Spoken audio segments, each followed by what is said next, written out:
বিশ্ব ফুটবলের মঞ্চে আবারও ত্রাস ছড়াতে প্রস্তুত ফ্রান্স। 2026 বিশ্বকাপকে সামনে রেখে দিদিয়ের দেশামের দল যেন নতুন করে সাজিয়েছে নিজেদের যুদ্ধযাত্রা।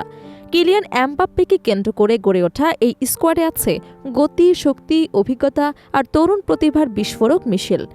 ফলে ফুটবল বিশ্লেষকদের মতে এবার ফ্রান্সই হতে পারে ট্রফির সবচেয়ে বড় দাবিদার এবং বিশ্বকাপ জয়ের অন্যতম শক্তিশালী ফেভারিট। ফ্রান্স আবারও বিশ্ব ফুটবলের সবচেয়ে ভয়ঙ্কর দলগুলোর একটি হিসেবে বিশ্বকাপ মঞ্চে নামতে যাচ্ছে। 2026 বিশ্বকাপের জন্য ঘোষিত তাদের শক্তিশালী স্কোয়াড দেখে অনেকেই ইতোমধ্যেই ফ্রান্সকে শিরোপার প্রধান প্রতিদ্বন্দ্বী হিসেবে বিবেচনা করতে শুরু করেছে। কারণ এই দলে রয়েছে অভিজ্ঞতা, তরুণ প্রতিভা, গতি, শক্তি এবং আধুনিক ট্যাকটিক্যাল ফুটবলের নিখুঁত ভারসাম্য। ফ্রান্স দলের সবচেয়ে বড় শক্তি হল তাদের স্কোয়াড ডেপথ, যেখানে বেঞ্চে বসেও বিশ্বমানের খেলোয়াড় নামানোর সক্ষমতা রয়েছে।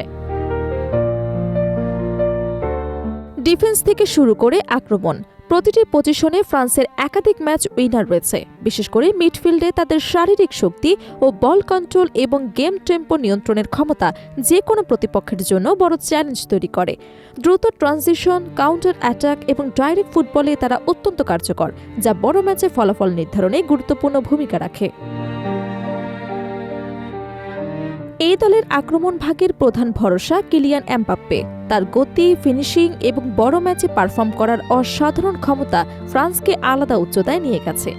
এমবাপ্পের পাশাপাশি তরুণ ও টেকনিক্যাল খেলোয়াড়দের উপস্থিতি ফ্রান্সের আক্রমণকে আরও বৈচিত্র্যময় এবং অনিশ্চিত করে তুলেছে। উইং দিয়ে দ্রুত আক্রমণ, বক্সের ভেতর স্মার্ট মুভমেন্ট এবং উচ্চচাপের ফুটবল, সব মিলিয়ে তাদের অ্যাটাকিং ইউনিট অত্যন্ত বিপজ্জনক। মিডফিল্ডে ফ্রান্সের শক্তি আসে তাদের ব্যালেন্স এবং নিয়ন্ত্রণ ক্ষমতা থেকে। তারা একই সঙ্গে রক্ষণ সামলাতে পারে এবং আক্রমণও তৈরি করতে পারে। বল রিকভারি, প্রেস রেজিস্ট্যান্স এবং লং পাসিংয়ে এই দল অসাধারণ দক্ষতা দেখায়। ফলে ম্যাচের গতি নিয়ন্ত্রণে তারা অনেক এগিয়ে থাকে এবং প্রতিপক্ষকে নিজেদের পরিকল্পনা অনুযায়ী খেলতে বাধ্য করে।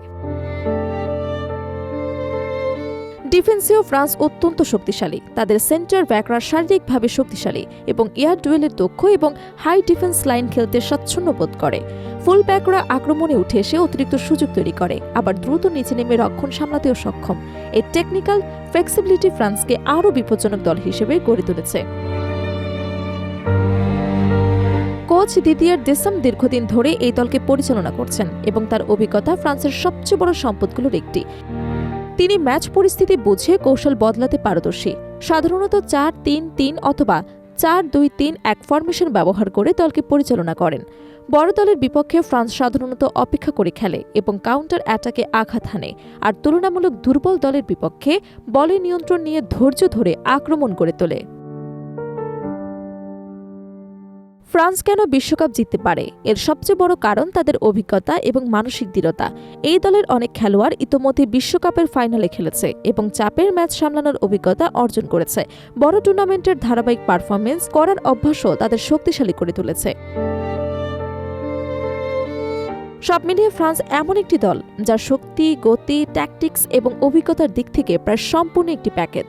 যদি তাদের মূল খেলোয়াড়রা ফিট থাকে এবং দলীয় সমন্বয় ঠিকভাবে কাজ করে, তাহলে 2026 বিশ্বকাপে ট্রফি জয়ের সবচেয়ে বড় দাবিদারদের তালিকায় ফ্রান্সের নাম নিঃসন্দেহে শীর্ষে থাকবে।